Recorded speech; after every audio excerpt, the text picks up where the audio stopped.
जय हिंद दोस्तों। Apex English classes में आप सभी का भरपूर स्वागत है।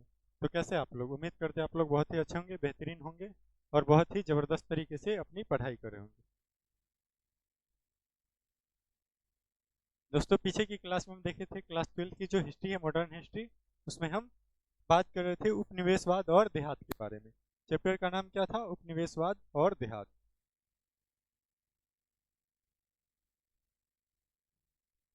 उपनिवेशवाद और देहात आपका चैप्टर है, चैप्टर नंबर 9। 9 चैप्टर है। इससे पहले जो एंशियंट हिस्ट्री है और मेडिवल हिस्ट्री है, उसकी क्लासेस जो है आपकी हो चुकी है। अगर आप नहीं देखे हैं तो यूट्यूब पे रिकॉर्डेड जो है अवेलेबल है, आप वहाँ पे जाकर प्लेलिस्ट बना हुआ है, जाकर देख सकते हैं। और प्लस में आप अपेक्स इंग्लिश क्लासेस का जो एप्लीकेशन है इसको इंस्टॉल कर लीजिए, ताकि वहाँ पे आपका सारा सब्जेक्ट जो है, बिहार बोर्ड का सारा जो आपका सब्जेक्ट है 12th का, फ्री ऑफ कॉस्ट कराया जाता है वहाँ पे। प्लस में आप फ्री में टेस्ट भी दे सकते हैं। चलिए,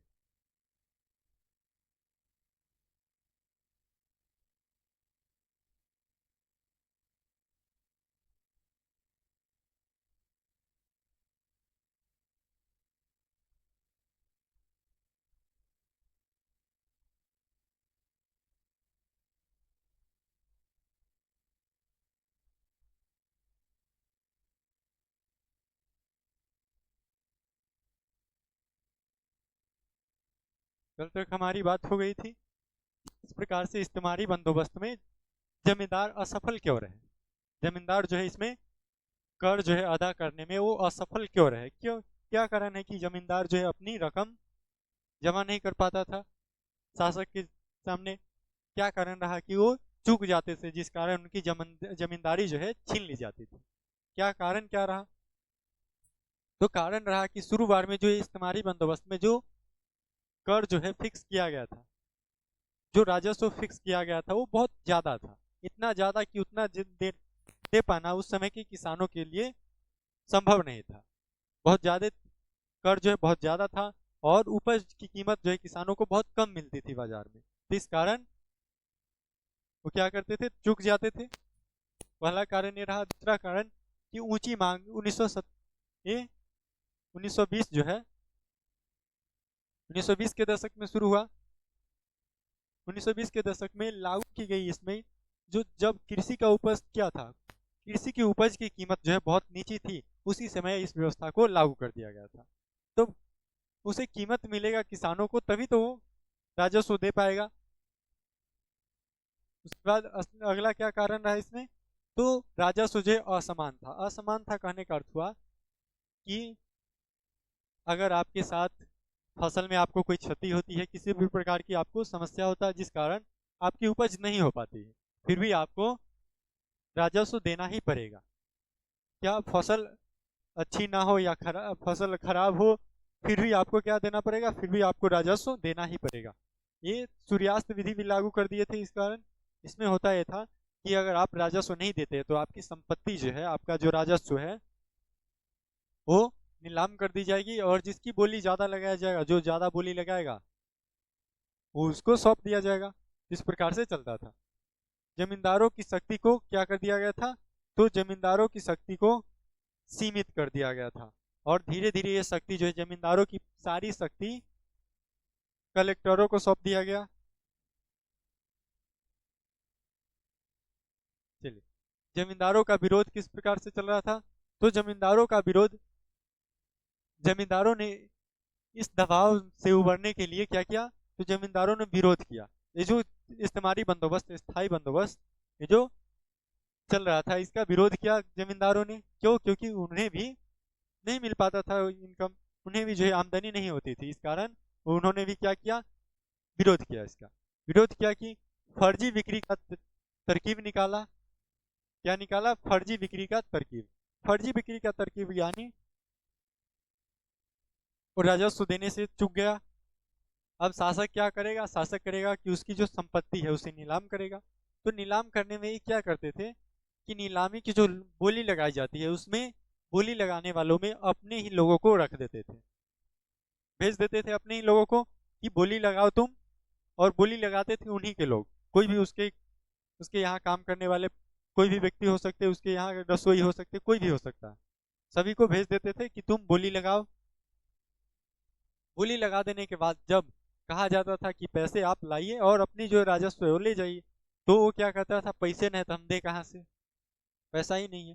तो जो भी बोली लगाते थे सब ज्यादातर उसी के व्यक्ति थे, और वही जो है क्या करते थे, बोली लगाते थे, और पैसे देने के समय कहते थे कि हमारे पास पैसे ही नहीं, पैसे नहीं है। तो इस कारण मजबूरन जो है उस संपत्ति को कम कीमत में बेचना पड़ता था, और खरीदते वही थे। तो फिर बाद में जिसका संपत्ति था उसके पास वापस लौट जाती थी। तो इस प्रकार से फर्जी बिक्री का जो है तरकीब निकाला जमींदारों ने। 1793 से 1801 दशक तक बंगाल के जो है 4 बड़ी जमींदारियों की नीलामी हुई, जिसमें बर्दवान भी शामिल है। बर्दवान भी शामिल है। बर्दवान भी शामिल है। इसमें 4 जो बड़ी बंगाल की जमींदारियों को नीलाम किया गया था, इसमें बर्दवान भी शामिल है। और ये जो है वापस इसको मिल गया था राजा को। यहाँ के जो शासक थे, शासक कौन थे, अंग्रेजी था उस समय, अंग्रेजी ये सब सिस्टम लागू किया था। तो यहाँ पे जो जमींदार था, उस जमींदार को इसकी जमींदारी नीलामी के बावजूद भी मिल गई। कैसे मिला, तो फर्जी बिक्री तरकीब के माध्यम से। 15% सौदे निकले निकले जिसमें 30 लाख की प्राप्ति कंपनी को हुई, और बाकी जो है ये जमींदारों को। किसानों की इसमें इतु सा भी किसानों को फायदा नहीं हुआ। जो हुआ प्रॉफिट ये शासक को हुआ, कंपनी को। शासक उस समय नहीं था, कंपनी ही सब कुछ कर रही थी। ब्रिटेन जो है, ब्रिटिश जो है इसमें इन्वॉल्व नहीं थे, वो सिर्फ सब कुछ उस समय कंपनी ही कर रहा था। ब्रिटिश जब इन्वॉल्व होगा कब, जब 1857 की क्रांति होगी तब। तो कंपनी सब कुछ देख रहा था। कंपनी को कितना, तो 30 लाख की प्राप्ति कंपनी को हुई, और बाकी जो है शेष ये जमींदारों को। इसमें इस बंदोबस्त से कंपनी को भी उतना ज्यादा फायदा मुनाफा जो है नहीं हो पाया। क्यों, क्योंकि इसमें राजस्व जो है अदा नहीं कर पाते थे कोई, ना तो किसान और ना ही ये जो है जमींदार। जो जमींदार 1970 के दशक की तकलीफ झेलने में सफल रहे, उन्होंने अपनी सत्ता को सुदृढ़ बना लिया। जो उस समय की जो इस कठिनाई थी, ये जो तकलीफ थी, उसे वो जो क्या करे, फेस कर गए, उससे निकल गए। तो वो अपनी जो सत्ता है वो मजबूत बना लिया। मजबूत बना लिया कहने का अर्थ हुआ कि कंपनी के साथ उसका संबंध जो है अच्छा हो गया, और संपत्ति भी उसके पास उसकी लौट आई। चलिए, 1930 के दशक में आई मंदी के कारण जमींदार विफल हो गए। जोतदार ने देहात में अपना पांव मजबूत कर लिया। जोतदार वही व्यक्ति, जमींदार से ही नीचा होता है जोतदार। जोतदार वो व्यक्ति जो अपनी भूमि को किराए पे लगाकर और उपज करवाता है। अपनी भूमि को जो है क्या, किराए पे लगा दिया, और उसी से जो इनकम होगा उससे अपना जीवन यापन करेगा। तो इस प्रकार की व्यक्ति को क्या कहा गया, इसे कहा गया जोतदार। और ये जो है धीरे धीरे जमींदार जब राजस्व अदा करने में विफल होने लगे, तो ये धीरे धीरे जोतदार गांव में अपना पांव जो है जमाने लगे, मजबूत करने लगे। चलिए, जमींदार कंपनी को राजस्व अदा करने के लिए गांव पर राजस्व संबंधी मांग निर्धारित करने के लिए जिम्मेदार थे। क्या थे, तो जमींदार जो है इसको क्या काम सौंपा गया था, तो कंपनी को राजस्व अदा करना है और गांव पर राजस्व संबंधी मांग निर्धारित करना। गांव का प्रत्येक छोटा या बड़ा रैयत जमींदार को लगान अदा करता था। रैयत यानी किसान। जोतदार अन्य रैयतों को उधार देते थे और अपनी उपज बेचते थे। जोतदार कौन होगा, जो किसानों को ऋण देगा, उधार देगा, और उसे अपनी भूमि जो है उधार पे देगा, कहेगा तुम इसकी खेती करो, तुम इस पे उपजाओ, और हमें भी उससे आना चाहिए मुनाफा। रैयत कुछ जमीन खुद जोतते थे और बाकी जमीन सिकमी रैयत को लगान पर दे देते थे। किसान भी ज्यादातर यही करते थे, जो अपने से नीचे जो किसान है, जिसके पास अपनी भूमि नहीं है, उसको सौंप देते थे और उससे लगान लेते थे। जोतदार कौन है? बता दिए हम आपको कौन है जोतदार। चलिए, फ्रांसीसी बुकानन ने उत्तरी बंगाल के दीनापुर जिले में के सर्वेक्षण में हमें जोतदार का विवरण मिलता है। यानी ये जो बुकानन है,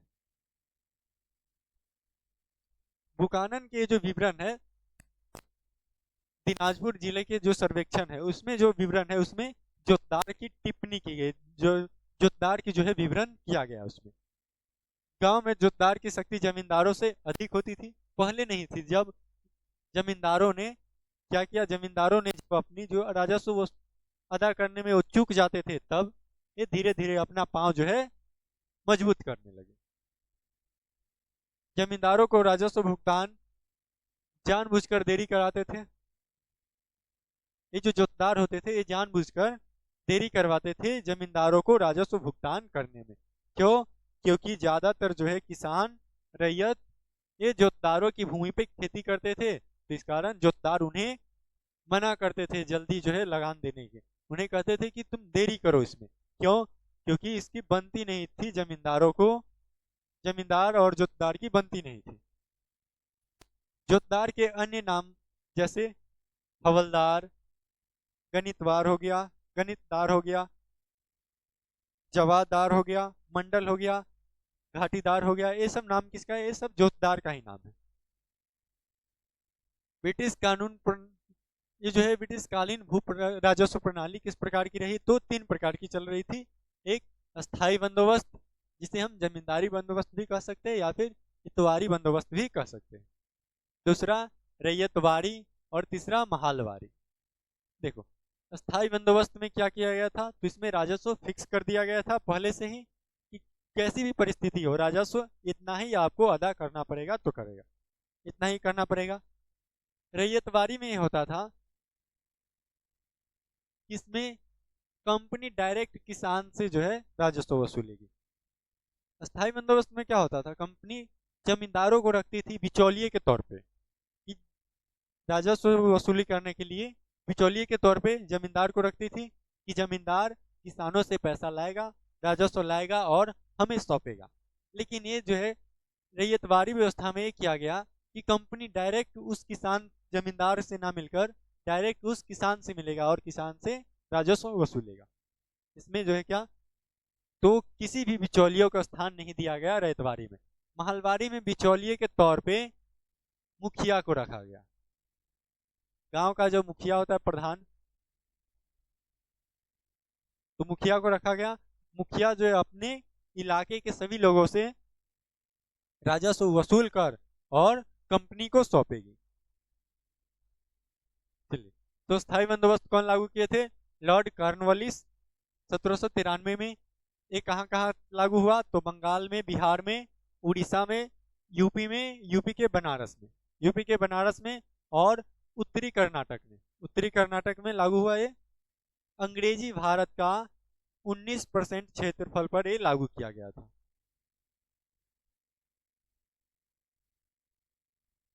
ब्रिटिश सरकार को राजस्व का उत्तरदायित्व जमींदार पर क्या, तो जमींदार इसमें बिचौलिए का काम करते थे। उसके बाद रैयतवारी, रैयतवारी को लागू किए थे थॉमस मुनरो। कौन के थे? तो थॉमस मुनरो। और इसमें बम्बई, ये प्रणाली जो है बम्बई में, मद्रास में और असम में तीनों जगह लागू किया गया था। समस्त अंग्रेजी भूमि का 51% जो क्षेत्र है, 51% जो क्षेत्र है उसमें ये लागू किया गया था, लागू किया गया था। भूमि का मालिक इसमें किसे कहा गया? भूमि का मालिक किसान को बनाया गया। लेकिन इसमें स्थायी बंदोबस्त में भूमि का मालिक किसे बनाया गया था? जमींदार को बनाया गया था। और इसमें रैयतवारी में रैयत को बनाया गया, यानी किसान को बनाया गया। ब्रिटिश सरकार को राजस्व देने की जिम्मेदारी किसान की रहती थी। इसमें कर की दर कितना था? तो कर की दर जो है टैक्स, ये 30 से 50% के बीच में, कुल उपज का 30 से 50% के बीच में। चलिए, महलवारी बंदोबस्त में क्या होगा? तो इसमें राजस्व वसूलने के लिए मुखिया को कहा जाएगा। हॉल्ट मैकेंजी जो है इसको 1833 में लागू किए। ये यूपी में, मध्य प्रांत में और पंजाब में लागू हुआ। समस्त भूमि का 30% क्षेत्र में ये लागू किया गया। भूमि पर गांव का अधिकार होगा, किसका? तो गांव का अधिकार होगा। गांव का अधिकार होगा कहने का अर्थ हुआ कि गांव का मुखिया। ब्रिटिश सरकार को राजस्व देने की जिम्मेदारी समस्त गांव के मुखिया को, किसको दिया गया? तो गांव के मुखिया को। और टैक्स कितना था? तो टैक्स जो है 55% था। कितना? तो कुल उपज का 55%।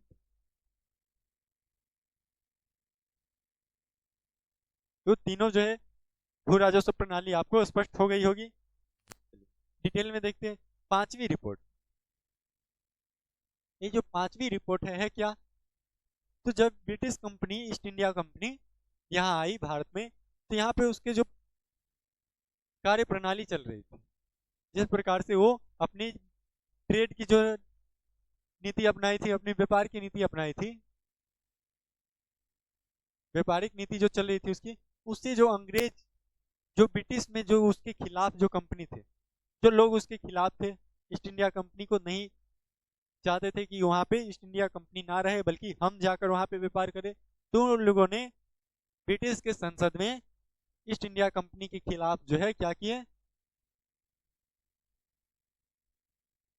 ईस्ट इंडिया कंपनी की आलोचना की और कही कि ये जो ईस्ट इंडिया कंपनी है भारत में जो है अपनी व्यापार जो है सही तरीके से नहीं कर रहा है। इसकी जो तरीका है व्यापार करने का, ये बहुत ही गलत तरीके हैं। तो इसके लिए ब्रिटिश संसद में कहा गया, तो उसके लिए कमेटी बनाई गई। कमेटी में बहुत सारे जो है जांच पड़ताल हुई, जिसमें एक रिपोर्ट निकला जिसका स्थान था उन रिपोर्टों में 5वां स्थान था। इस कारण इसे पांचवी रिपोर्ट के नाम से जाना जाता है। पांचवी रिपोर्ट के नाम से जाना जाता है। यह एक सरकारी रिपोर्ट है। यह पांचवी रिपोर्ट 1813 में भारत में ईस्ट इंडिया कंपनी के प्रशासन तथा औपनिवेशिक व्यवस्था के प्रस्तुतिकरण हेतु ब्रिटिश संसद में प्रस्तुत किया गया। इसलिए प्रस्तुत किया गया कि पता चल सके कि ईस्ट इंडिया कंपनी भारत में किस प्रकार से अपना व्यापार कर रहा है, उसकी नीति क्या है, इसके बारे में जानकारी चल सके ब्रिटिश में पार्लियामेंट में। इस रिपोर्ट में जमींदारों और रैयतों की अर्जियां, विभिन्न जिलों के कलेक्टरों का रिपोर्ट, राजस्व, न्यायिक, सांख्यिकी, तालिकाएं आदि पर भी टिप्पणियां शामिल है। सभी पे जो है टिप्पणी की गई। ज्यादातर जो है इसमें ईस्ट इंडिया कंपनी की आलोचना की गई। आलोचना की गई क्यों? क्योंकि इसे प्रस्तुत करने वाले वही लोग थे जो ईस्ट इंडिया कंपनी को देखना नहीं चाहते थे। इसे पांचवी रिपोर्ट इसलिए कहा जाता है क्योंकि यह कंपनी के कामकाज का पर ब्रिटिश संसद द्वारा तैयार की गई रिपोर्टों की श्रृंखला में पांचवी थी। यानी ब्रिटिश ईस्ट इंडिया कंपनी के कामकाज के लिए, उनके बारे में पता करने के लिए जो रिपोर्ट बनाई गई थी, उस रिपोर्ट में इस रिपोर्ट का स्थान 5वां था, इसलिए इसे पांचवी रिपोर्ट कहा गया। पांचवी रिपोर्ट ने ब्रिटिश संसद में गहन बहस को जन्म दिया, जिसमें कंपनी के शासन और नीतियों पर सवाल उठाए गए। कंपनी के ये जो शासन चल रहा, उसकी जो नीति है व्यापार की, उस पर सवाल उठाया गया। हम पीछे देखे थे कि जोतदार का विवरण हमें किस प्रकार से मिलता है, तो बुकानन का जो सर्वेक्षण था उसके द्वारा। तो ये बुकानन है कौन? बुकानन ये है कौन?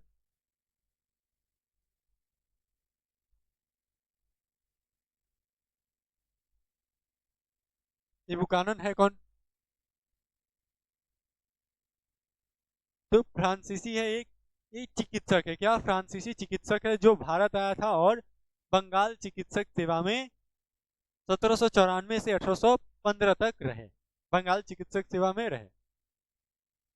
कुछ वर्षों तक वह भारत के गवर्नर जनरल भी लॉर्ड बेलेंजी का जो है शल्य चिकित्सक रहा। शल्य चिकित्सक रहा है।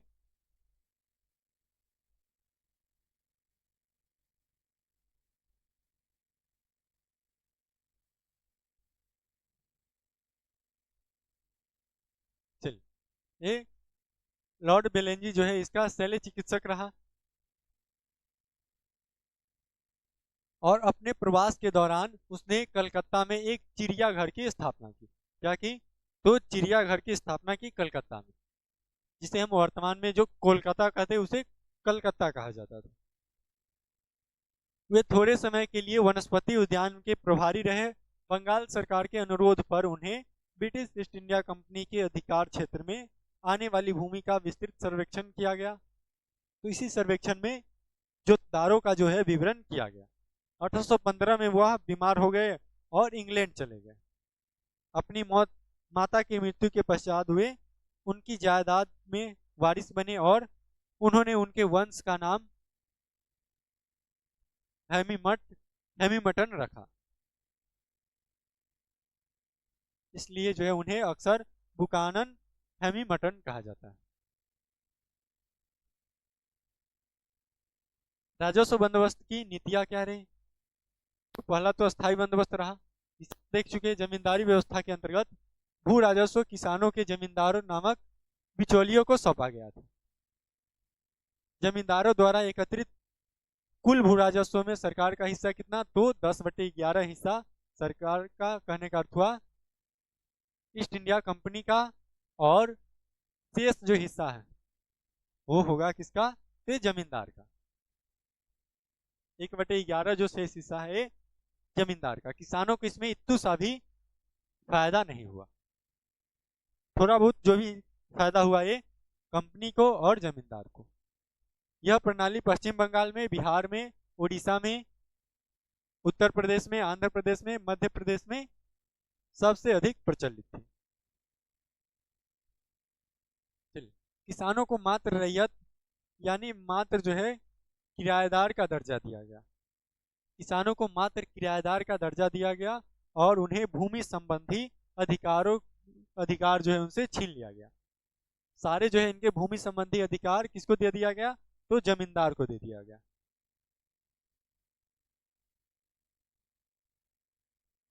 जमींदार को दे दिया गया। अस्थाई बंदोबस्त से लाभ क्या रहा? तो लाभ ये रहा, लाभ तो हो नहीं पाया। क्यों? क्योंकि राजस्व जो है अदा हो ही नहीं पाते थे, कोई नहीं अदा कर पाता था राजस्व कर इसका। तो पहला क्या रहा लाभ? अस्थाई बंदोबस्त से सरकार की आय निश्चित हो गई। सरकार को लगा कि हमारी जो आय इनकम है वो निश्चित हो जाएगा, ना घटेगा ना बढ़ेगा। क्यों? क्योंकि हमने राजस्व जो है ये फिक्स कर दिया, पहले से फिक्स कर दिया। अस्थाई बंदोबस्त से जमींदारों को लाभ हुआ। जो लाभ हुआ जमींदारों का लाभ हुआ और कंपनी को लाभ हुआ। 1857 के विद्रोह में उन्होंने सरकार का साथ दिया। इसी लाभ के कारण 1857 के जब विद्रोह हुआ 1857 में, तो उस समय जमींदारों ने जनता का साथ ना देकर कंपनी का साथ दिया, सरकार का साथ दिया। इसलिए क्योंकि उसे लाभ हुआ था अस्थाई बंदोबस्त में, उसे सरकार की जो है साथ मिला था। जमींदारों को भूमि का अस्थाई मालिक बनाकर अस्थाई बंदोबस्त में उन्हें भूमि सुधार में निवेश करने के लिए प्रोत्साहित किया, लेकिन ऐसा हो नहीं पाया। लगा उन्हें कि हम ऐसा करके उन्हें जमींदार को उस भूमि का मालिक बना देंगे तो जमींदार उस भूमि में क्या करेंगे? तो परिवर्तन करेंगे, सुधार करेंगे, लेकिन ऐसा हुआ नहीं। जमींदारों को राजस्व संग्रह की जिम्मेदारी सौंपकर कंपनी का प्रशासन में अधिक कुशल हो गई और उसे अपने साम्राज्य के विस्तार और व्यापार के विकास पर ध्यान देने के लिए समय मिल गया। यानी वो सौंप दिया गया किसे? किसानों से वसूलने के लिए, जो जमींदारों को अधिकार सौंप दिया गया राजस्व वसूलने के लिए।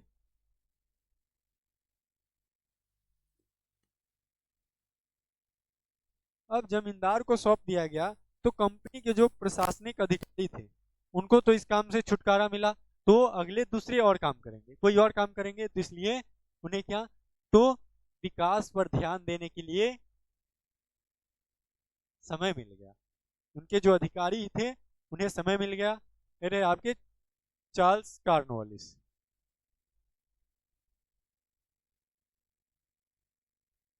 चार्ल्स कॉर्नवालिस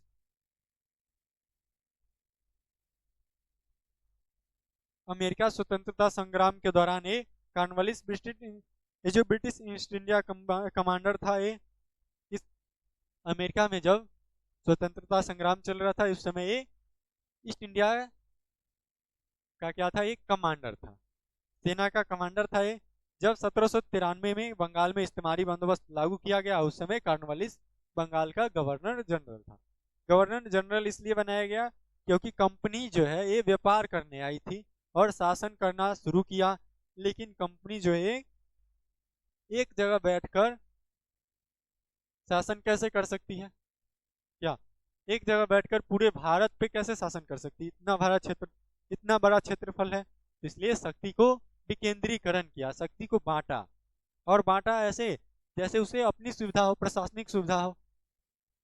स्थायी बंदोबस्त के दोष क्या रहे? इससे हानि क्या हुआ? तो सामान्य सी बात है, हानि तो सबको हुआ। क्यों? क्योंकि इसमें राजस्व जितना फिक्स किया गया था उस अनुसार अदा नहीं कर पाते थे कोई। जब सबसे ज्यादा इसमें हानि किसको हुआ? तो किसानों को। तो किसानों के लिए क्या रहा इसमें? तो गांव में किसानों को यह प्रणाली दमनकारी और शोषणकारी लगी। कैसा लगा? तो दमनकारी लगा और शोषणकारी लगा। ऐसा लगा कि किसानों का शोषण किया जा रहा है, उसे दबाया जा रहा है, क्योंकि वे जमींदारों को बहुत अधिक किराया देते थे, बहुत अधिक किराया देते थे, जबकि भूमि पर उनका अधिकार काफी असुरक्षित था। देखो, किसानों से उसका भूमि का अधिकार छीन लिया गया, फिर भी जो है उस भूमि के लिए उसे राजस्व देना पड़ेगा। इस भूमि का, जिस भूमि पे उसका अधिकार ही नहीं है, उस भूमि के लिए उसे राजस्व देना पड़ेगा। ये उसका शोषण हो रहा है। आपकी जो संपत्ति है उस पर आपका अधिकार ही नहीं है और आप उसका टैक्स भर रहे हो। बहुत ही गलत बात है। तो ये चल रहा था किसानों के साथ। किसानों को अक्सर लगान चुकाने के लिए ऋण लेना पड़ता था, जिस कारण ऋण के जाल में किसान जो है फंस गए थे बुरी तरह से। इतने बुरी तरह से फंस गए थे कि वो जल्दी निकल नहीं सकते थे। जल्दी निकले भी नहीं, माफ कर दिया गया। और माफी मिली तो नॉर्मल माफी नहीं मिली। जमींदारों के लिए इसमें क्या रहा? तो जमींदारों को राजस्व इतना अधिक तय कर दिया गया था कि जमींदारों के लिए ये चुकाना मुश्किल हो गया था। जो राजस्व नहीं वो चुका पाते थे, उनकी जमींदारी छीन ली गई।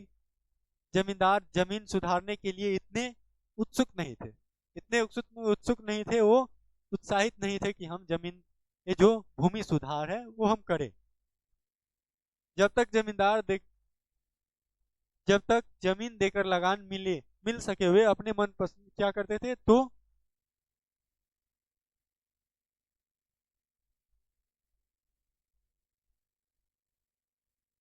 इसमें क्या था कि जमींदार जो है उतना उत्साहित नहीं थे।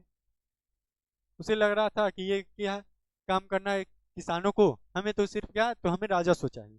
तो जबरन जबरन जो है वो, एक तो भूमि में उन्हें ना तो कोई सुविधा दी जाती थी किसानों को, और फिर भी उसे फिक्स जो है टैक्स लिया जाता था।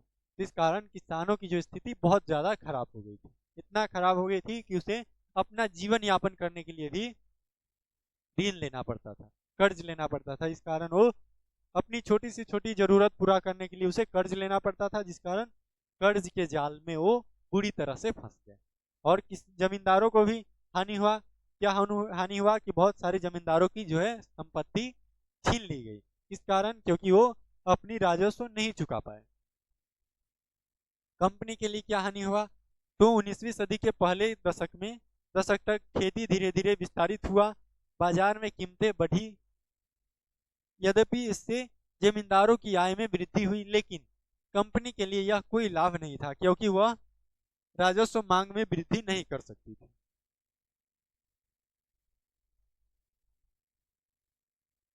पहले क्या था? पहले था पहले तो था इसमें कि बाजार में उसकी कीमत, उपज की कीमत बहुत कम थी। जब कीमत बढ़ने लगा बाजार में, तो कंपनी तो पहले से फिक्स कर दिया गया था।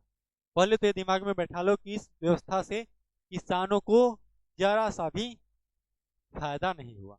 जो फायदा हुआ जमींदारों को और कंपनी को। जो भी फायदा हुआ, तो फायदा हुआ कब? जब व्यापार की जो है, इसमें जो उत्पादन की कीमत है बाजार में बढ़ने लगी, तो कंपनी तो पहले से फिक्स कर दिया था कि हम इतना ही लेंगे। फिक्स कर दिया, ये पहले से कर दिया कि हम 10/11 जो है हिस्सा लेंगे, पहले से फिक्स कर दिया। लेकिन जब कीमत बढ़ी तो ऐसा होना चाहिए कि जब कीमत बढ़ रहा है बाजार में, तो टैक्स भी बढ़ना चाहिए। लेकिन कंपनी पहले से फिक्स कर दी गई थी कंपनी द्वारा, तो वो बढ़ा नहीं सकती थी। इसलिए जो भी फायदा हुआ, ये फायदा जमींदारों को जाने लगा, कंपनी को बहुत कम प्रॉफिट होने लगा। क्यों? क्योंकि कंपनी अपनी जो राजस्व है उसे बढ़ा नहीं सकती थी, पहले से ही फिक्स कर दिया गया था। इस कारण कंपनी को उतना ज्यादा फायदा नहीं हो पाया। रैयतवाड़ी व्यवस्था दूसरा आया। इसमें क्या होगा? तो इसमें डायरेक्ट किसान से जो है, इसमें कोई बिचौलिया नहीं होगा, डायरेक्ट किसान से टैक्स लिया जाएगा। ये जो राजस्व है ये किसान से लिया जाएगा उसकी उपज का। चलिए, तो दक्षिण भारत में ब्रिटिश क्षेत्रों में स्थायी बंदोबस्त के विचार को दूर करने के लिए यहाँ पे क्या किया गया? तो दक्षिण भारत में जो है जो दक्षिण भारत में क्या, तो यहाँ पे लोगों ने क्या किया? स्थायी बंदोबस्त को मानने से इनकार कर दिया, उससे दूरी बना ली लोगों ने। तो दूरी बना ली किस लिए? क्योंकि इसमें स्थायी बंदोबस्त में रैयतवाड़ी है, हम स्थायी बंदोबस्त की बात कर रहे हैं। स्थायी बंदोबस्त में प्रॉफिट किसे होता था? जमींदारों को। तो किसानों ने क्या किया? किसानों ने इस बंदोबस्त से दूरी बना ली। तो दूरी बना ली, इससे वो देना नहीं चाहते थे राजस्व उस विधि के अनुसार, स्थायी बंदोबस्त के अनुसार। तो कंपनी को राजस्व तो चाहिए, तो राजस्व चाहिए, तो कंपनी ने दूसरा तरकीब अपनाया कि हम इसमें कोई बिचौलियों को नहीं रखेंगे। हम क्या रखेंगे? हम इसमें डायरेक्ट हम किसानों से बात करेंगे। किसान यानी रैयत, रैयतों से हम डायरेक्ट जो है टैक्स लेंगे, राजस्व लेंगे।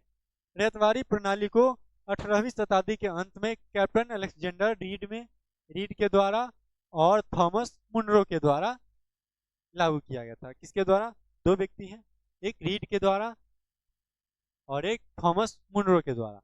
पहले जो है रीड के द्वारा किया गया था, मुनरो ने उसमें कुछ परिवर्तन किया, चेंज इन लाया किया गया था, और बाद में मद्रास प्रेसिडेंसी के गवर्नर रहते हुए इसे लागू किया गया। लागू कब किया गया?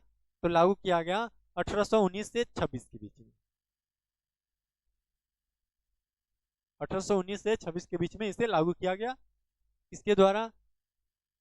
तो अलेक्जेंडर रीड के द्वारा और थॉमस मुनरो के द्वारा। रैयतवाड़ी प्रणाली के तहत किसानों द्वारा भू राजस्व का भुगतान सीधे राज्य को किया जाता था, उसमें कोई बिचौलियों को नहीं रखा गया। इस प्रणाली में रैयत नामक व्यक्ति कृषक को भूमि की बिक्री, हस्तांतरण और पट्टे के संबंध में पूर्ण अधिकार प्राप्त थे। यानी उसे अधिकार दिया गया था कि वो चाहे तो अपनी उपज की बिक्री किस प्रकार से कर सकता है, हस्तांतरण कर सकता है अपनी उपज का, ये उसको सौंप दिया गया। उसकी भूमि है उसे सौंप दिया गया, यानी उसकी भूमि का अधिकार उसे सौंप दिया गया। पहले क्या था? स्थायी बंदोबस्त में उसे छीन ली गई थी उसकी भूमि का अधिकार, उसकी संपत्ति का अधिकार किसानों से, लेकिन इसमें किसानों का अधिकार सौंप दिया गया। जब तक रैयत लगान का भुगतान करते रहेंगे, उन्हें उनकी भूमि से बेदखल नहीं किया जा सकता। यानी जब तक आप टैक्स दे रहे हैं, आपकी संपत्ति आपके पास है। जब आप टैक्स देना बंद करोगे, आपकी संपत्ति आपसे छीन ली जाएगी। यह दक्षिण भारत के अधिकांश हिस्से में प्रचलित था। क्यों? ये दक्षिण भारत में ही क्यों लागू किया गया? क्योंकि दक्षिण भारत के लोगों ने स्थायी बंदोबस्त से दूरी बना ली थी, और सबसे पहले तमिलनाडु में शुरू किया गया था। ये याद रखिएगा, सबसे पहले कहाँ शुरू किया गया? तमिलनाडु में, और बाद में इसका विस्तार जो है महाराष्ट्र में हुआ, बरार में हुआ, पूर्वी पंजाब में हुआ, कुर्ग में हुआ, और असम तक ये पहुंच गया। सबसे पहले कहाँ? तमिलनाडु में। इस प्रणाली का लाभ यह था कि इसमें बिचौलियों को खात्मा हो गया, बिचौलियों का खात्मा हो गया, और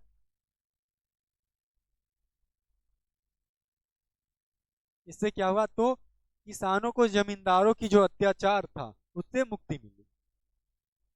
रैयतवाड़ी बंदोबस्त से जुड़े मुद्दे क्या रहे? तो इस प्रणाली ने अधीनस्थ राजस्व अधिकारों को बहुत अधिक शक्ति प्रदान की, जिनके कार्यों को पर्याप्त निगरानी नहीं की जा सकती थी। यानी इसमें जो अधीनस्थ जो राजस्व अधिकारी थे राजस्व वसूलने में, तो उसे जो बहुत अधिक शक्ति प्रदान की गई। इसमें इस प्रणाली पर महाजनों और साहूकारों का प्रभुत्व जो था, वो किसानों को उनकी जमीन गिरवी रखकर ऋण देते थे। इसमें इसमें भी किसानों को हानि हुआ। हानि ये हुआ कि किसानों को राजस्व वसूलने के लिए अपनी संपत्ति जो है, अपनी भूमि जो है, गिरवी रखना पड़ा। गिरवी रखना पड़ा इस कारण क्योंकि उपज नहीं हो पाती थी। साहूकार किसानों का शोषण करते थे और ऋण न चुकाने पर उनकी जो जमीन है बेदखल कर देते थे। यह व्यवस्था 30 वर्षों तक चली। कोई भी व्यवस्था है, किसानों के लिए इसमें कोई भी लाभदायक नहीं रहा। किसानों के लिए कोई भी लाभदायक नहीं रहा। शुरू शुरुआत में रैयतवारी भी लगा कि ये जो है क्या, अब जमींदार को हटा दिया गया बिचौलिए के तौर पे, तो अब जो है जब किसान को कुछ प्रॉफिट होगा। लेकिन किसानों को प्रॉफिट नहीं हुआ। क्यों? क्योंकि यहाँ पे राजस्व जो है वो अदा करने में सक्षम नहीं थे। किसान नहीं थे सक्षम, तो इस कारण उन्हें अब राजस्व जमा करने के लिए अपनी भूमि गिरवी रखनी पड़ती थी जमींदारों के पास। और वो जमींदार जो है क्या करते थे, तो मौके का फायदा उठाते थे, मौके की नजाकत को समझकर, और उसकी जो भूमि है वो अपने नाम कर लेते थे। इस कारण इससे किसान अपने ही जमीन से बेदखल हो गए। और ये चला कब तक? तो ये वो 30 वर्षों तक चला। यह व्यवस्था 1972 में मद्रास प्रेसिडेंसी बारामहल जिले में सर्वप्रथम लागू की गई थी। ये सबसे पहले लागू कहाँ किया गया था? सबसे पहले लागू किया गया था दक्षिण में, लागू किया गया था तमिलनाडु में। मद्रास में सबसे लागू किया गया था सबसे पहले बारामहल में 1819 से 1827 तक। एफ्लिंस्टन बम्बई का गवर्नर रहा। एफ्लिंस्टन जो है बम्बई का गवर्नर रहा। एफ्लिंस्टन मुनरो का शिष्य था। किसका शिष्य था? वही मुनरो जिसके बारे में हम पीछे चर्चा कर चुके हैं, उसका शिष्य रहा। इस व्यवस्था के तंगी से किसानों ने 1875 में दक्कन विद्रोह किया। इतने ज्यादा तंग हो गए थे ऋण से कि उन्होंने क्या किया, कर्ज से, इतने ज्यादा कर्ज की बोझ जो है उसके ऊपर चढ़ गई थी, जिस कारण वो दब गए थे कर्ज की बोझ से, और उन्होंने 1875 में विद्रोह कर दिया। उसके बाद आता है तीसरा, महलवारी प्रणाली। इसमें जो बिचौलिया किसे बनाया गया? मुखिया को।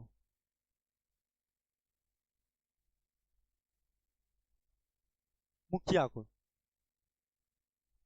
वर्ष 1822 में हॉल्ट मैकेंजी ने महलवारी व्यवस्था को की शुरुआत की थी। बाद में विलियम बेंटिक ने 1833 में इसे विशेष भू राजस्व व्यवस्था में सुधार किया। शुरुआत में इसे लागू किया था कौन? तो हॉल्ट मैकेंजी ने। तो लागू कौन किया था? वो आप हॉल्ट मैकेंजी ही याद रखिएगा। सुधार कौन किया था? तो इसमें सुधार किया था विलियम बेंटिक ने। विलियम बेंटिक ने इसमें सुधार किया था 1833 में। महलवारी प्रणाली में विभिन्न महलों के लिए जो क्या किया गया था, कर की राशि अलग अलग की गई थी। महलवारी में कर संग्रह की जिम्मेदारी गांव के मुखिया की होती थी। कर वसूलने वाले अधिकारी प्रत्येक गांव में जाकर भूमि की माप लेते थे, जिसके आधार पर कर की राशि तय की जाती थी। पहले क्या किया जाता था इसमें कि पहले जाएगा अधिकारी, भूमि की माप करेगा कि उसकी भूमि उसके पास कितना है, और जिस अनुसार उसकी भूमि है उस अनुसार उसको लगान जो है ये फिक्स कर दिया जाएगा उसके भूमि के अनुसार। अगर आपकी भूमि बढ़ती है तो आपका लगान भी बढ़ेगा। कर संग्राहकों द्वारा की गई भूमि की माप के आधार पर राजस्व का अनुमान लगाया जाता था, जिसे कर राशि के कुल अनुपात में जोड़ा जाता था। यानी ये जो अनुमान पे चलता था कि अगर आपकी भूमि जितना है उसके अनुसार अनुमान लगाया जाता था कि आपको कितना देना चाहिए, ये जो कर देना चाहिए, टैक्स देना चाहिए। लॉर्ड बेंटिक ने के काल में भूमि का उत्पादन, ये जो भूमि कर का जो उत्पादन था ये 1/3 से 1/2 कर दिया गया। देख रहे हो चल क्या रहा? पहले था कितना? तो 1/3 चल रहा था, उसे कितना कर दिया गया? तो आधा कर दिया गया कि आपकी जितनी उपज है उसका आधा हमें दो।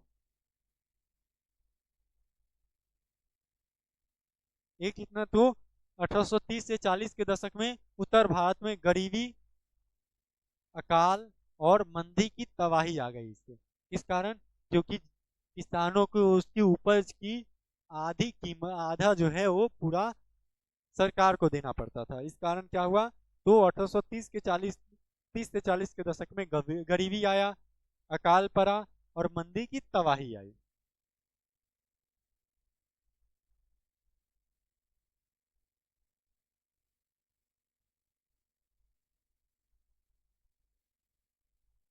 चलिए, इस भू राजस्व प्रणाली की विफलता का एक प्रमुख कारण यह था, इसकी जो विफल होने का एक प्रमुख कारण क्या रहा, तो भूमि माप की पूरी प्रणाली अनुमान पर आधारित थी।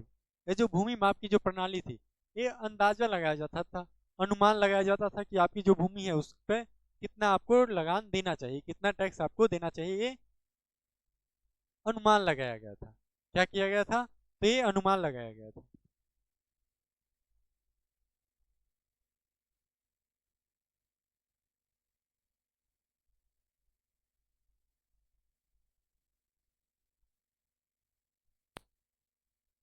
अनुमान लगाया गया था ये, यही इसका प्रमुख कारण रहा, इस प्रणाली की, महलवारी प्रणाली की कमजोर होने का, विफलता होने का यही कारण रहा। इस विशेष घटना ने प्रणाली में भ्रष्टाचार और हेराफेरी की प्रबल संभावना पैदा की।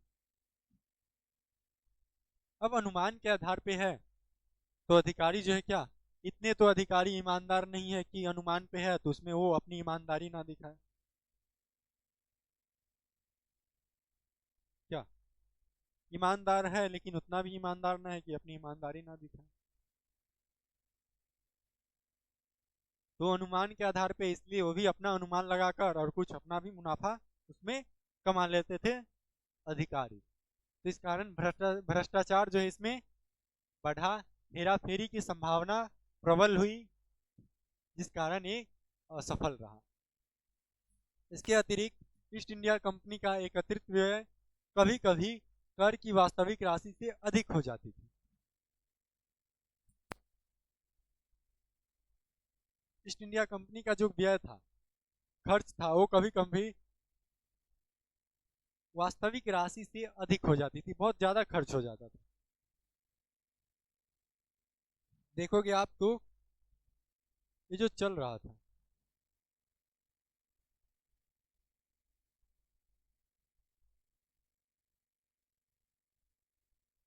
ये जो राजस्व प्रणाली का जो सिस्टम चल रहा था, इसमें फायदा किसको हुआ, फायदा किसको हुआ,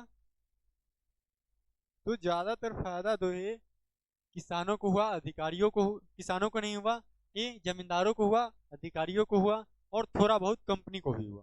कंपनी को भी उतना ज्यादा नहीं हो पाया क्योंकि जो मंशा थी कंपनी की वो पूरा नहीं हो पाई। यहाँ पे आपको ये दृश्य दिख रहा होगा, क्या भव्य महल है। थोड़ा जूम कर देते हैं, क्या भव्य महल है। क्या लग रहा है कि इस भव्य महल में कौन रहते होंगे,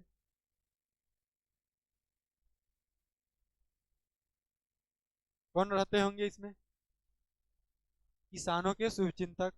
कौन होते हैं, तो किसानों के शुभचिंतक होते हैं उसके जमींदार, साहूकार।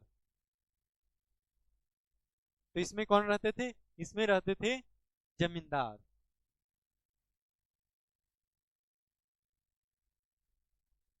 जमींदारों के रहने के लिए ये व्यवस्था थी। ये जो महल थे, जमींदारों के रहने का स्थान। महल को देखकर आप अंदाजा लगा सकते हो कि किस लेवल पे उसको फायदा हुआ होगा इस तीनों प्रणाली से, जमींदारों को। रैयतवाड़ी में तो शामिल नहीं था, स्थायी बंदोबस्त में जमींदार शामिल था, स्थायी में। तो स्थायी बंदोबस्त में जो जमींदारों को मुनाफा हुआ, किस लेवल पे मुनाफा हुआ, जब कीमत बाजार में उपज की बढ़ने लगी तब हुआ। फायदा पहले नहीं होता था।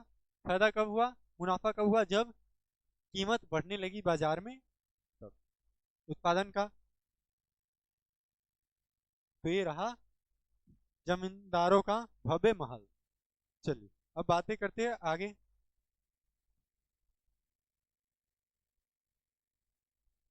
राजमहल की पहाड़ियों के लोग। ब्रिटिश जब यहाँ आया तो वो चाहता था कि हम क्या करें, शासन करें। पहले तो व्यापार करें, धीरे धीरे लगा कि व्यापार जो है तब सही होगा जब शासन अपने कमांड में होगा। कोई अपना व्यक्ति होना चाहिए शासन चलाने वाला, जो हमारी बातों पे हमारे इशारों पे चले। इस कारण उसने सिराजुद्दौला को हराकर और मीर जाफर को बंगाल का नवाब बना दिया था उसने। फिर बक्सर के युद्ध में जीता, विजय किया, इस प्रकार से चल रहा था। तो जब इसने शासन यहाँ पे स्थापित किया अंग्रेजों ने, तो बहुत ही उसके लिए बहुत ही आसान था लोगों को अपने कंट्रोल में रखना। लेकिन सबसे ज्यादा उसके नाक में दम कर रखे थे कौन? तो ये जो जनजातियां हैं, जनजातियां जिसे हम आदिवासी कहते हैं, जंगलों में जो रहते हैं, वो सबसे ज्यादा उनके नाक में दम कर रखे थे। क्यों? क्योंकि कोई वैल्यू ना है अंग्रेज का। कौन है? कोई वैल्यू ना, अपनी धुन में रहते थे वो, अपनी मनमर्जी के जो मन में आया वो किया। इसलिए उन पे कंट्रोल करना मुश्किल था। ये ब्रिटिश के लिए, ये अंग्रेजों के लिए मुश्किल था, थोड़ा मुश्किल था। लेकिन दिमाग लगाकर उसको भी कंट्रोल कर। कैसे कंट्रोल किया? तो महलवारी जब थे तो इसे उसने क्या किया, बर्बर कहा। क्यों? क्योंकि वो अलग जीवन जीते थे, जंगली जीवन, तो इसलिए ये बर्बर कहा। और ये इसे स्थानांतरित कर दिया संथालों में। संथाल ये भी जनजाति ही है। संथाल ने इसे स्थानांतरित कर दिया, फिर इसे खत्म कर दिया अंग्रेजों ने।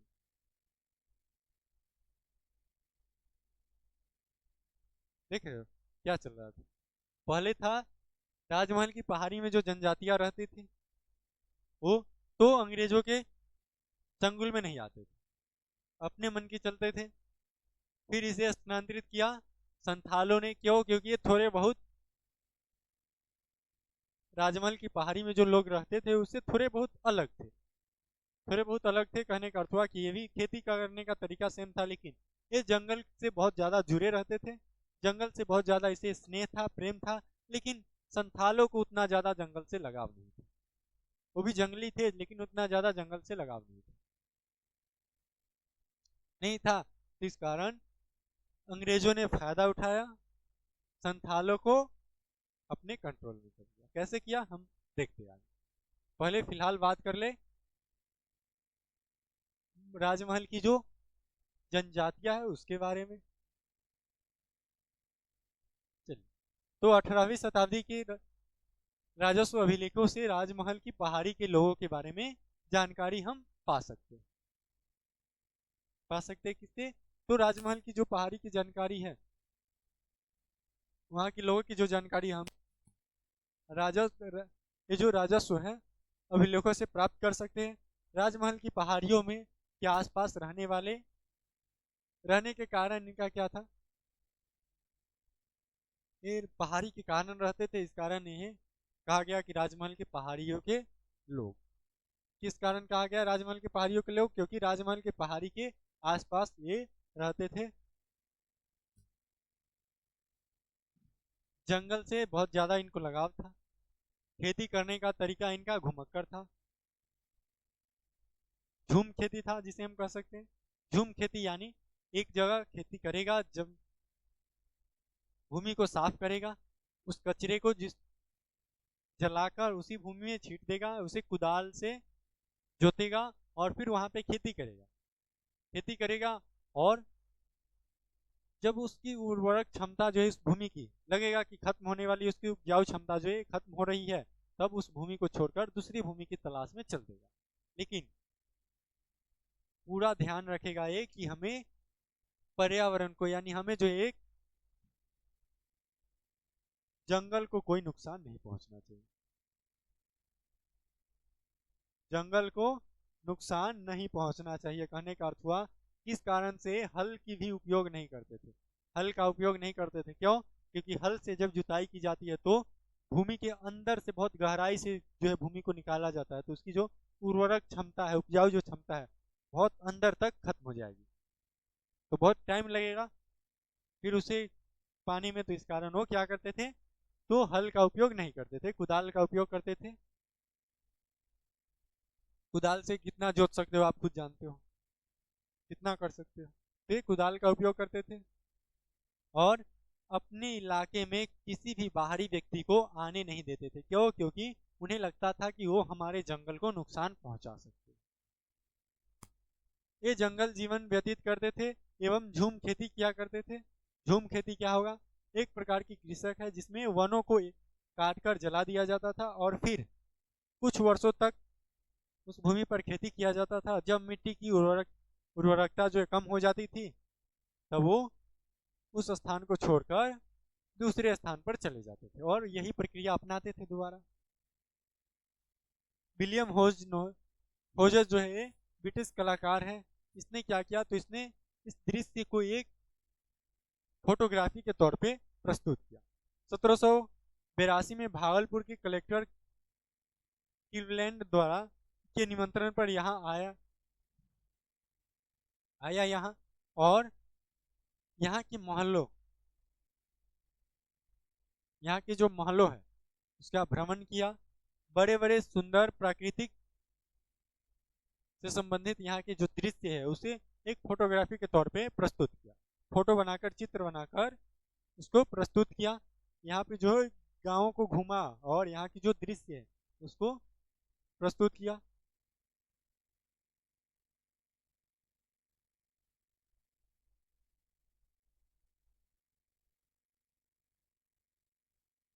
संथालों का आगमन। क्या है संथालों का आगमन?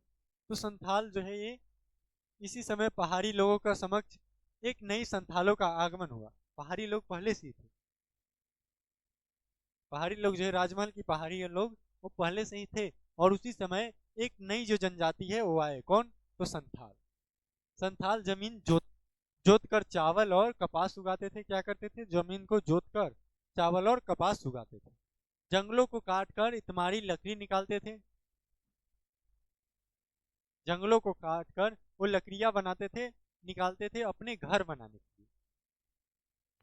संथाल राजमहल के निचले पहाड़ पर आकर बस गए। नीचे जो है, नीचे वाले एरिया में आकर बस गए।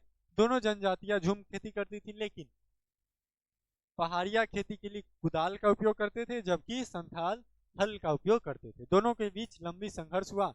पहाड़ियों को पीछे हटना पड़ा। पहाड़ियों को पीछे हटना पड़ा। संथाल के बारे में विवरण देख लेते हैं थोड़ा।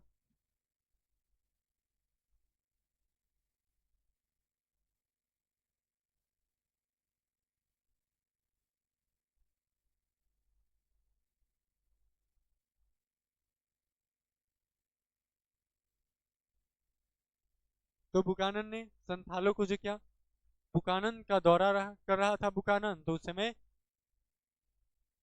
गुजरिया पहाड़ से होकर वो गुजरे, तो वहां पे एक गुजरिया नामक गांव मिला। गुजरिया पहाड़ से निकले तो वहां पर एक गुजरिया नामक गांव मिला। तो बुकानन ने संथालों की सरसों तथा तंबाकू की फसल वहां पे देखी और उसे वो बढ़िया होता है। यानी वो रहते थे कहाँ पे? तो गुजरिया नामक गांव में रहते थे और संथाल रहते थे। और संथाल सबसे अच्छी बेहतरीन उसकी फसल क्या थी? तो सरसों की फसल और तंबाकू का फसल बेहतरीन था। और भी फसल करते थे जिसमें चावल भी आते हैं। 1780 के दशक में संथाल बंगाल पहुंचे, जहां जमींदारों ने उन्हें किराए पर रखा। जमींदारों ने क्या किया? तो किराए पर रखा। जमींदारों ने क्यों किराए पर रखा? क्योंकि जमींदारों की जो व्यवस्था थी खेती करने का, उस पे खेती करने के लिए, उस व्यवस्था पे खेती करने के लिए किसान जो है ये तैयार नहीं थे। इस कारण उसे रखना पड़ा संथालों को। राजमहल की पहाड़ी जो है, ये रही राजमहल की पहाड़ी, दृश्य देख सकते हैं आप।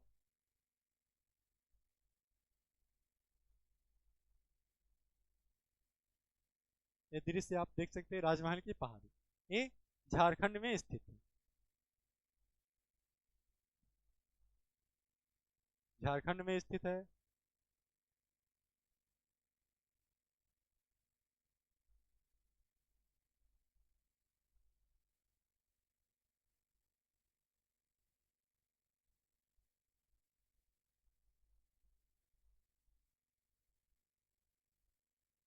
कहाँ स्थित है? तो ये झारखंड में स्थित है। झारखंड में कहाँ स्थित है?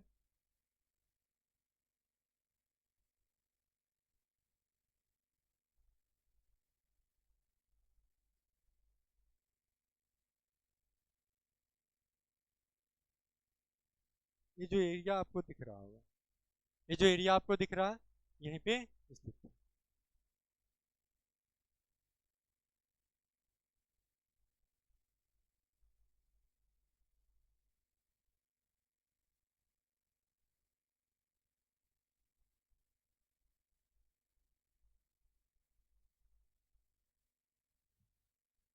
चलिए आगे देखते हैं।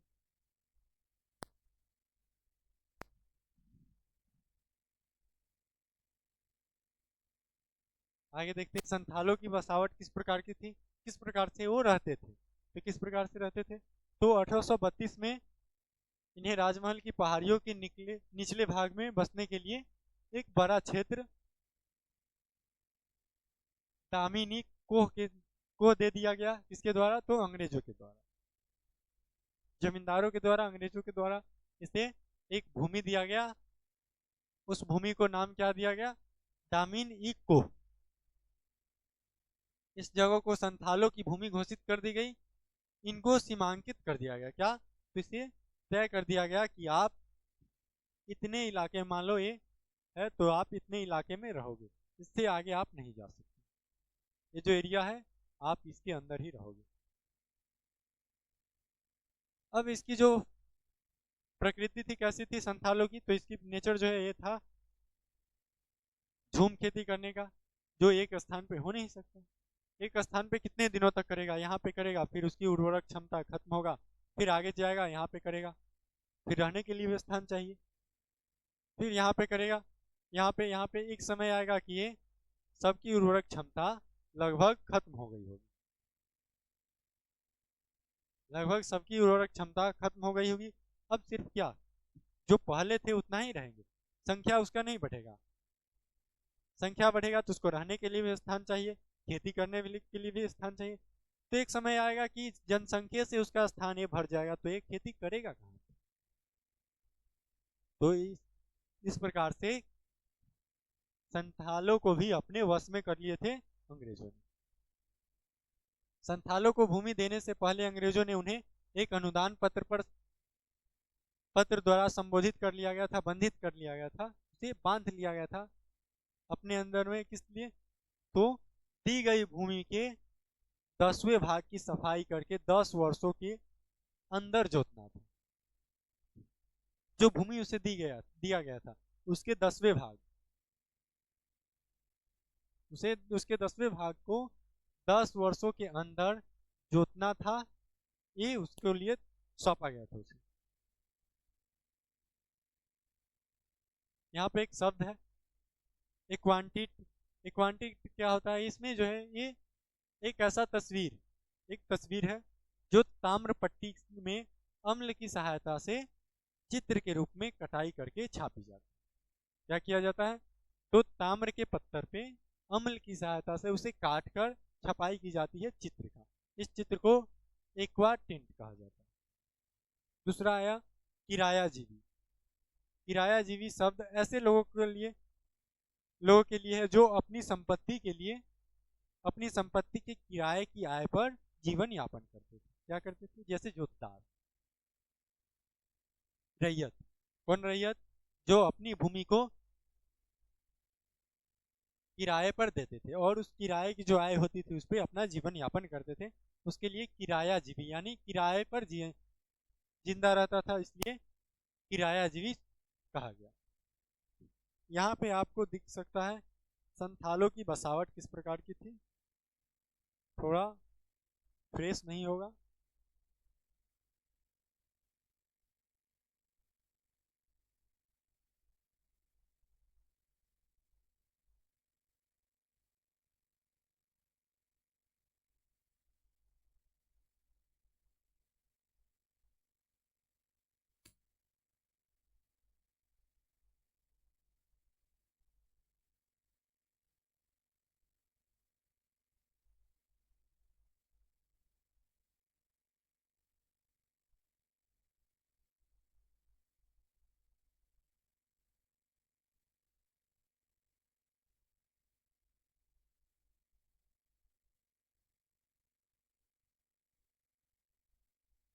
देख सकते हैं आप यहाँ पे, ये झोपड़ी बना हुआ है।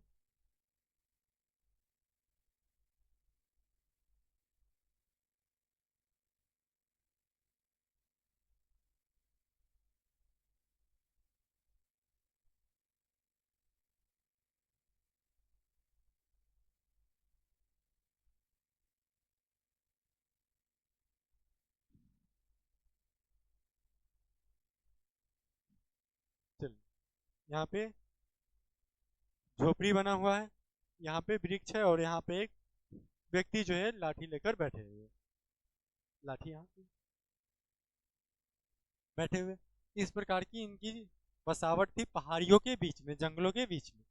ये राजमहल की पहाड़ियों के बीच में, राजमहल की पहाड़ी में जो लोग रहते थे वो। और इसका विवरण किए, इसका जो चित्र बनाए हैं ये होजेज द्वारा बनाया गया है, विलियम होजेज।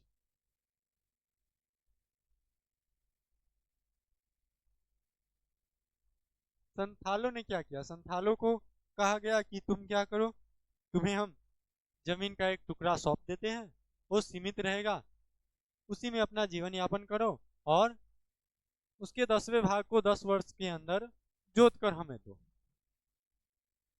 तो किसानों को शुरू में लगा कि ठीक है, सही है, लेकिन जब लगा उसे कि हमारी जो जरूरत भी बढ़ेगी, धीरे धीरे हमारी जनसंख्या बढ़ेगी, हमारी जरूरत बढ़ेगी, तो हम कैसे इतनी भूमि में हम कैसे उसको पूरा कर पाएंगे।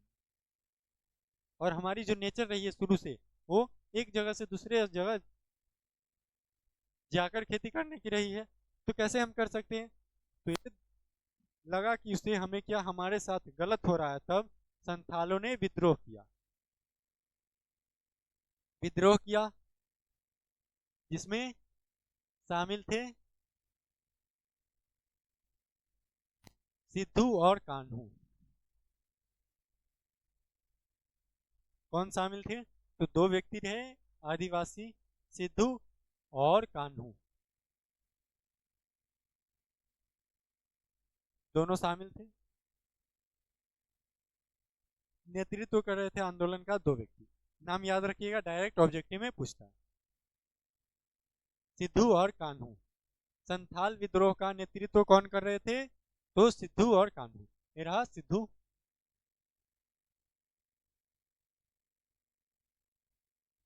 चलिए, तो सरकारी अधिकारियों, जमींदारों तथा व्यापारियों द्वारा शोषित होकर संथालों ने क्या किया, विद्रोह कर दिया, विद्रोह करना शुरू कर दिया। यह विद्रोह 1855 से 56 में प्रारंभ हो गया। इस विद्रोह का नेतृत्व कौन कर रहे थे, सिद्धू और कान्हू। कब शुरू हुआ, 1855 से 56। सिद्धू तथा कान्हू दो संथाल ने ईश्वर ईश्वर को भेजा, ऐसा लोग समझते थे कि सिद्धू और कान्हू ये ईश्वर का भेजा हुआ राजदूत है, ये ईश्वर का दूत है, दो ईश्वर का भेजा हुआ दो दूत है जो हमारी मदद कर रहा है, ये लोग समझते थे। संथालों ने 3 मांगे जो है अंग्रेजों के सामने, जमींदारों के सामने प्रस्तुत किया। 3 मांगे कौन कौन से हैं। पहला तो उनका शोषण बंद किया जाए, उनका जो शोषण हो रहा वो बंद किया जाए, उनकी जमीनें वापस की जाए, जो उनकी जमीनें थी, जंगल, उनकी जमीनें यानी जंगल, उसे जंगल वापस किया जाए, उनको स्वतंत्र जीवन जीने दिया जाए। क्या, तो उनके जीवन पर उसका अधिकार होना चाहिए।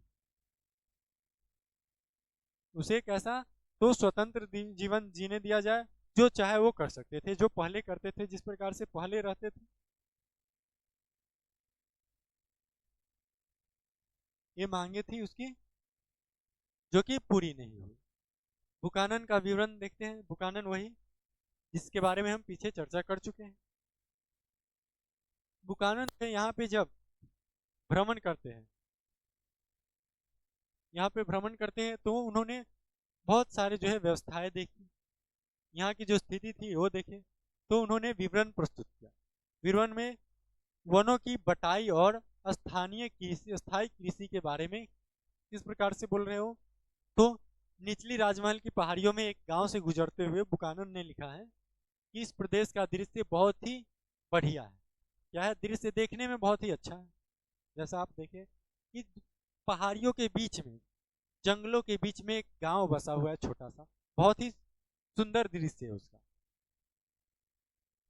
दृश्य बहुत ही बढ़िया है। यहाँ की खेती विशेष रूप से घुमावदार संकरी घाटियों में धान की फसल थी। क्या धान की फसल? बिखरे हुए पेड़ों के साथ साफ की गई जमीन और टहनी पहाड़ी सभी को अपने आप में पूर्ण है। कहने का अर्थ हुआ कि यहाँ पे क्या किया जाता था? झूम खेती किया जाता था, जो कि देखने में बहुत ही अच्छा लगता था, अच्छा लगता था।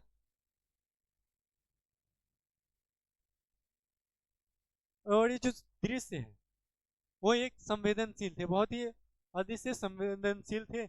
यहाँ लकड़ी की जगह टसर लाख लाख के लिए आवश्यकता अनुसार बड़े बड़े बागवान लाए जा सकते थे।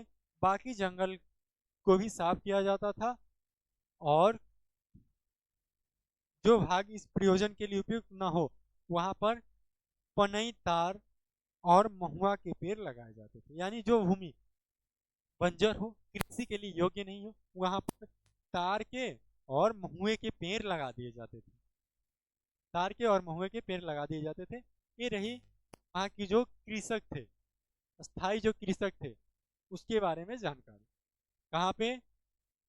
तो राजमहल की पहाड़ियों में जो स्थायी कृषि थे, यानी राजमहल की पहाड़िया लोग, उसके बारे में ये जानकारी रही।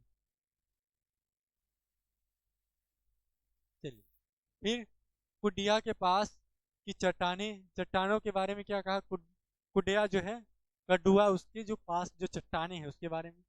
तो बुकानन की प्रतिक्रिया निम्नलिखित है।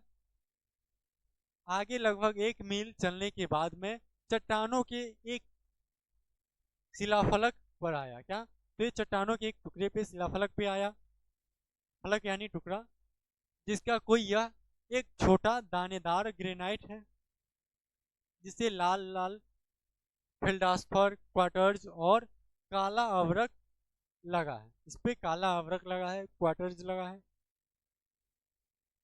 वहां से आधा मील से अधिक की दूरी पर मैं एक अन्य चट्टान पर आया। वह भी स्तरहीन स्तरहीन थी और उसमें बारीकी दाने वाला ग्रेनाइट था, जिसे पीला सा फेल्डास्फर, सफेद सा क्वार्टर्स और काला अवरक था। यानी उसे क्या मिला? तो उसे चट्टाने दिखाई पड़ी जिसमें अवरक भी है, क्वार्टर्स भी है उसमें, और वहां पे ग्रेनाइट भी देखने को मिलता है। संथालों के बारे में बुकानन ने किस प्रकार का विवरण प्रस्तुत किया? तो नई जमीन साफ करने में वे बहुत ही होशियार होते थे, बहुत ही होशियार थे नई जमीनों को साफ करने में। लेकिन नीचता से रहते थे। क्या? नीचता से रहते थे कहने का अर्थ जंगली थे, तो जंगली तौर पे रहते थे। उनका रहने का तरीका अलग था।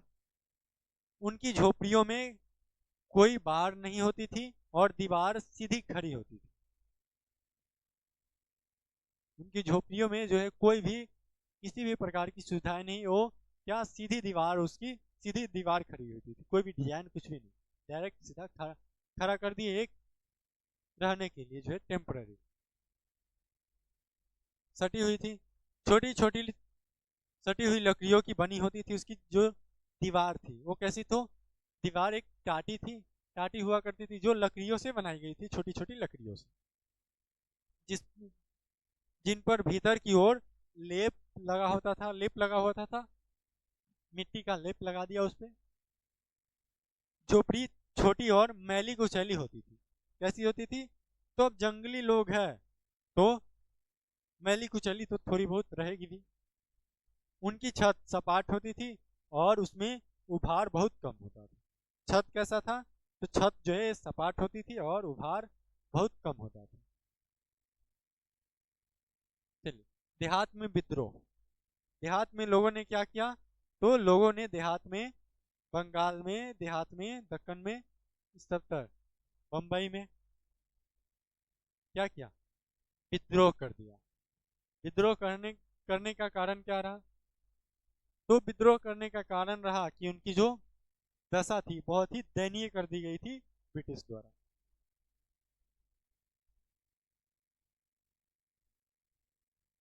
दशा दयनीय कर दी गई थी। देहात में विद्रोह बंबई तथा दक्कन, कहाँ पे? तो बंबई और दक्कन की बात है। 12 मई 1875 को पुणे से सुपा, सुपा गांव का नाम है बंबई में, सुपा जो अभी नहीं है। 12 मई 1875 को पुणे से सुपा नामक गांव, यहाँ आंदोलन शुरू हुआ। कहाँ से शुरू हुआ? तो पुणे से सुपा तक रैयतों ने मिलकर साहूकारों का विरोध किया, इतना ज्यादा विरोध किया कि उसके जो बही खाते हुआ करते थे, उसकी जो रजिस्टर हुआ करती थी, उसकी जो जितने भी सरकारी सरकारी कागजात हुआ करती, सबको दफ्तर को, सब कुछ को तहस नहस कर दिया, दस्तावेजों को जलाकर रख दिया। तो रैयतों ने मिलकर साहूकारों का विरोध किया। पुणे के बाद यह आंदोलन अहमदनगर पहुंचा। 6500 वर्ग किलोमीटर का इलाका इसके चपेट में आया। कितना? तो 6500 स्क्वायर किलोमीटर जो है इसका इलाका चपेट में आया, इसके चपेट में। विद्रोही किसानों के गांव में पुलिस थाने स्थापित किए गए। क्या किए गए? तो पुलिस थाने स्थापित किए गए। जल्दी से सेने बुलाए गए, इसलिए क्योंकि बहुत ज्यादा जो है आक्रोश में थे जनता, जो है रैयत जो है, किसान जो है, ये बहुत ज्यादा आक्रोश में थे। इतने ज्यादा कि वो किसान, वो जो जमींदारों को देखना नहीं चाहते थे, साहूकारों को, उन्हें पूरी तरह से अपनी जो स्थिति का मेन कारण जमींदारों को ही मानते थे। क्यों? क्योंकि उनका ज्यादातर शोषण जमींदारों ने ही किया, जमींदारों ने ही किया, और जमींदार ऋण के बोझ के अंदर उसे दबा कर रखते। इस कारण उन्होंने क्या किया? जमींदारों को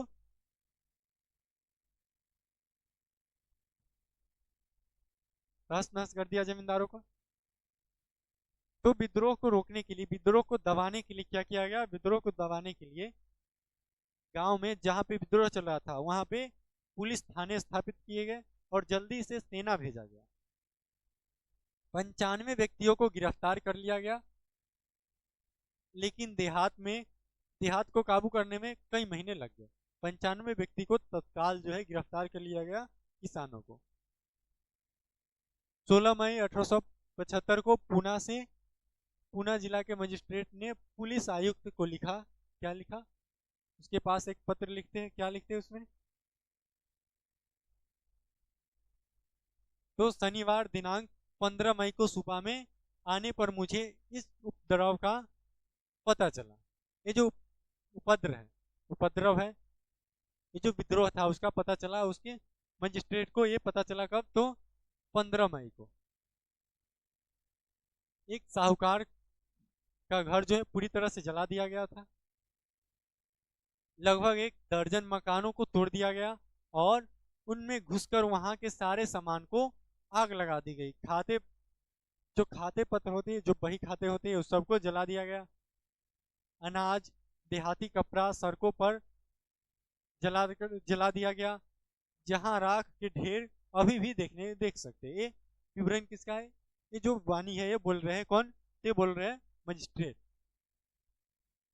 मुख्य कांस्टेबल ने 50 लोगों को गिरफ्तार किया। लगभग 2000 रुपए का चोरी का माल जो है छुड़ा लिया गया। चोरी का जो माल था, ये 2000 रुपए का, ये छुड़ा लिया गया। अनुमानतः 25,000 रुपए से अधिक की हानि हुई। साहूकारों का दावा है कि 1 लाख रुपए से ज्यादा का नुकसान हुआ। ये साहूकारों का दावा है। ये दक्कन आयोग द्वारा प्रस्तुत किया गया था। दक्कन आयोग में कलेक्टर द्वारा ये प्रस्तुत किया गया था विवरण।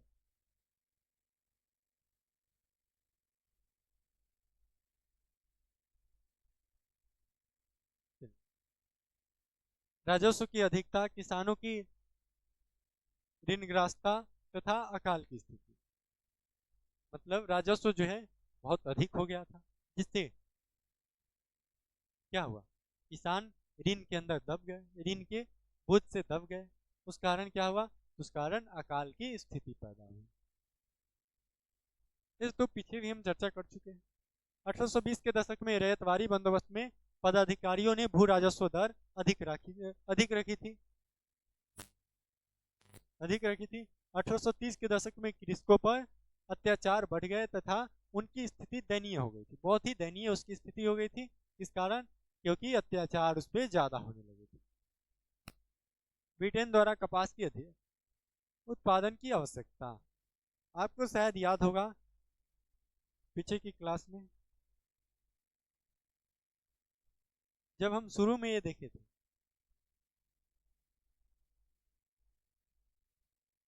तो कपास जो है अमेरिका से ब्रिटेन आता था, अमेरिका से।